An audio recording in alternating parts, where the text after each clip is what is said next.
Conservative parliamentary candidate in Cambridge, Chamali Fernando, she suggested mental health sufferers could wear wristbands to help professionals identify their needs and help them as quickly as possible at a hustings in Cambridge.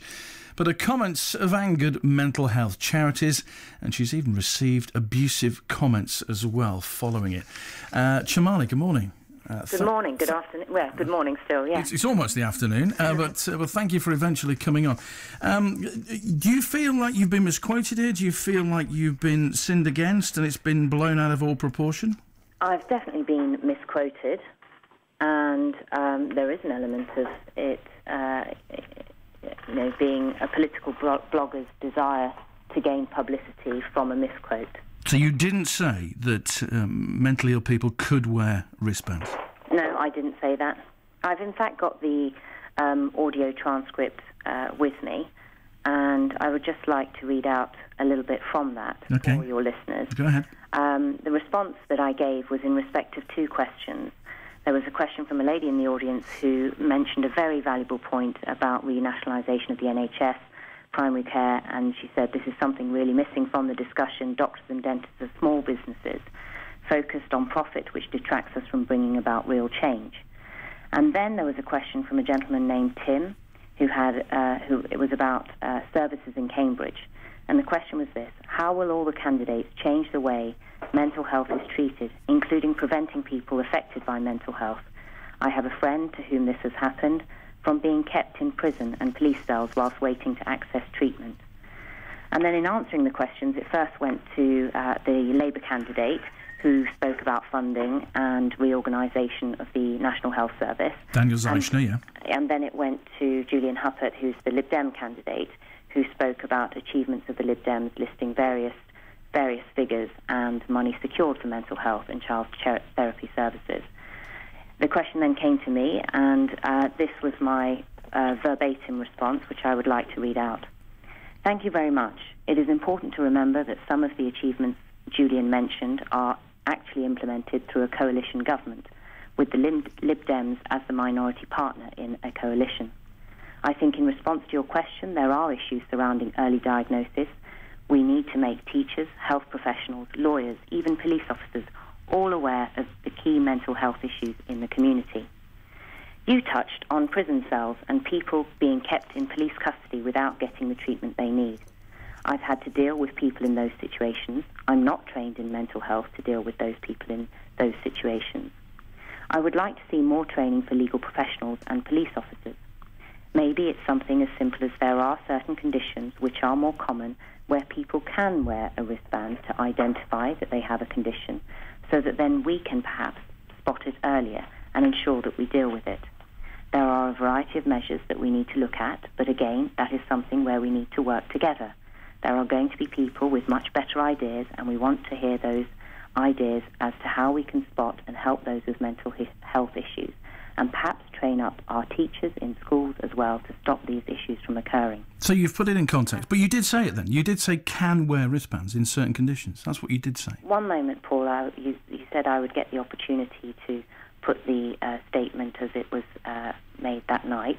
We have a huge problem in Cambridge. We were all at the National Autistic Society hustings recently, and we have huge problems in Cambridge about the lack of early diagnosis of autism for 12 to 17-year-olds. And that is something I'm particularly keen on raising awareness about and educating people so we can spot this. Yeah, sure. And providing the funding as well. All these things cost money. Ultimately, it comes down to education, awareness and funding. And I know we've said this many times, but we do now have the fastest growing economy in Europe. The reason why we've come up with our statement on the 8 billion extra for the National Health Service is that we are confident if the economy continues to grow the way it does, we can provide more money. Yeah, I don't want this to turn into a part of political broadcast, Chamali. I literally just want you to respond, because you did say then. If you let me, I was courteous. I'll let you read all that out. If you let me ask you a question, you did say there are certain circumstances where people can wear wristbands. So you did say that. So the fundamental point is, one, it would be optional. This is not an idea born out... You've just said you didn't say it, but you've just said you did. Which is it? I categorically, Paul, read out to you, word for word, what was said that night. And this is the key point that I want to come to. Now, this is not what I said. This is what the questioner asked for a right of reply. And he said, I want to say thank you to the panel for their excellent answers. I just want to touch on a couple of things. The mental health first aid awareness program, because it's a fantastic way to give people that training and to ensure that they are able to spot it and be more familiar with the more traumatizing aspects of it. Secondly, I don't want this issue to become a political football. I think there are good ideas on all sides of this debate from every political party, and I would like to see a proper, sustainable solution, and I hope that whichever one of you is elected, you will take that message back to Westminster. Now, that gentleman, who's the one that posed the question about people in police cells and police custody not being able to access the treatment they require, he actually came up to me at the end of the hustings and thanked me personally for my answer, as well as the open thanks that he gave to all the panellists. Yeah, sure, I appreciate that, and I appreciate your context. You've put all this in, and that's very good. Thank you very much. But you did mention wristbands. You did say could or can happen in certain circumstances, whether that's a good or a bad thing. Or I mentioned wristbands. Yes. We were talking about mental health, and specifically, this is what your listeners and people who were in the audience who were there for the whole 2 hours of the husting will be aware of. And some people have said this morning, by the way, that they're not against the idea. So it's not just people, launching into you here, but you have received threats, haven't you? Since Well, it's because the blogger tried to make out that I said it was compulsory for people to with mental health. No, I don't think he did. Not on this show, certainly. No, but he did on his blog, which is on his tweet. Well, I can't see his tweet or his blog right now, so I can't possibly comment on that. And he's not here to defend himself. It has gained momentum, if you like, in the press. And his tweet was incorrect. And obviously, I remain very passionate about mental health issues. Yeah, of course. And absolutely, that we really should be, not discussing someone's tweet that was incorrect, but really talking about the issues that matter, which is how we do get the required services for mental health patients, and how we do have early diagnosis, and how we ensure that those people can lead the best possible life. What has the last 24 hours been like for you, by the way? Because some of these threats have been quite serious, haven't they? There have been threats, but you have to bear in mind, I've been a barrister for 12 years, and I have seen many things in my life. It's unfortunate that someone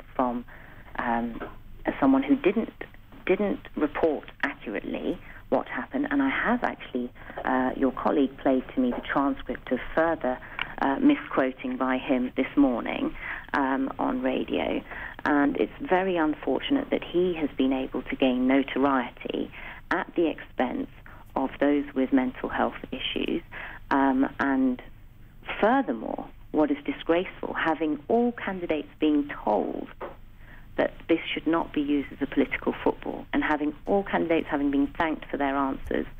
Julian Huppert, who was present at the material time, who knows that I never used the word should, who knows that it wasn't intended as a compulsory requirement on mental health patients, which is what the tweet seems to suggest. Julian Huppert, who has subsequently offered me an olive branch, as he put it, last night at the hustings we had on Amnesty International on human rights. He came offering an olive branch in respect of his comment. Now, he knowingly, because he was there, because he heard the comments from the gentleman who asked the question, so he knows full well that there was no distress caused to anybody at the time, he subsequently comes out and makes a comment for his own political mileage. Chamali, we've got to sort of leave it there, but I appreciate what you're saying this morning. What you're saying in a nutshell is that your comment has been taken out of context, but you did mention the wristband. That's the thing. And there have been calls for you to resign over this, haven't there? Yeah, actually, there should be a call for Julian Huppert and Richard Taylor, the blogger, to apologise because, one, taking the comment out of completely out of context and changing the wording. So you're not going to resign over the fact you did say that people with mental health problems should wear wristbands. You won't be resigning. I never said that. I never said people with mental health problems could wear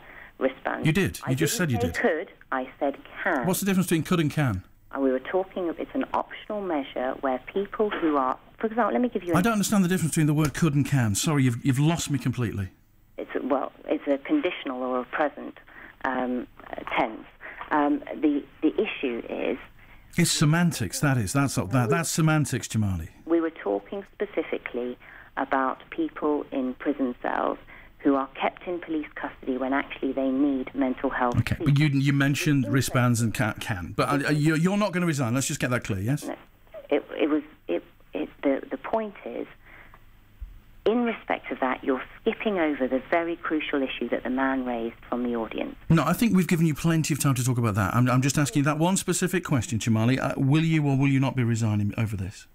I have not said anything incorrect, and I feel that the press should give airtime to the issue that is really important. Okay. Which is... We have this morning. That this man... We have quite extensively this morning. One moment. Yeah. That this man raised a very valid point that when someone is in custody, sometimes they might not be in a position to be able to articulate that actually they're not trying to be obstructive with the police, they're not trying to obstruct the course of justice, and it could be that there is an underlying condition that the police are not aware of, and they then can't articulate in that very highly pressurised situation. Okay. Well, I think we've got all that, but just to reiterate, you won't be resigning over this, yes or no?